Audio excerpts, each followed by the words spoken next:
ஏன்னா ஏப்ரல் 23க்கு எல்லாம் ரெடியா ஓட்டு போடுறதுக்கு? இல்லை நோட்டா போடலாம்னு நினச்சிட்டு இருக்கீங்களா? இல்லை வீட்டில் இருக்கலாம்னு நினச்சிட்டு இருக்கீங்களா? எதுவாக இருந்தாலும் சிந்திச்சு செயல்படணுங்க. ஓட்டு போடுறது நம்ம கடமை மட்டும் இல்லை, உரிமைங்க அது. ரொம்ப பேர் நான் எந்த கட்சிக்கும் போட மாட்டேன்னுவாங்க. அது வந்து பெரிய சாமர்த்தியமாக நினச்சிட்டு பேசுகிறாங்க. அது மாதிரி கிடையாதுங்க.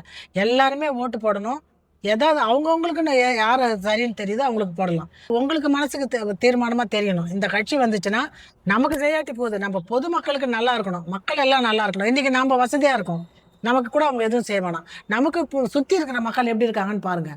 அவங்களுக்கெல்லாம் நல்லது செய்வாங்களா இவங்க? அந்த அரசியல்வாதிக்கு நம்ம ஓட்டு போடணும். எங்கள் தாத்தா பாட்டியெல்லாம் இவங்களுக்கு தான் போட்டாங்கன்ட்டு திரும்பி ஓட்டு போடுறது, அந்த வேலையை செய்யாதீங்க.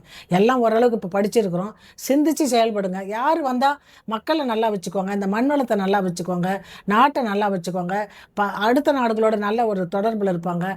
எல்லாத்தையும் சிந்திச்சு பாருங்கள். சிந்திச்சு பார்த்து போய் காலையிலே போய், அது ஒரு முக்கியமான வேலைங்க அது. ஒவ்வொரு குடிமகனோட வேலை. அந்த ஓட்டு உரிமை வாங்குறதுக்கெல்லாம் எவ்வளோ கஷ்டப்பட்டு வாங்கியிருக்கிறோன்றத நீங்கள் வந்து சிந்திச்சு பார்த்தா தான் தெரியும். நமக்கெல்லாம் ஓட்டு உரிமை கொடுத்ததே பெரிய விஷயம். அந்த மாதிரி ஒரு நிலைமையிலேருந்து வந்திருக்கோம் நம்ம.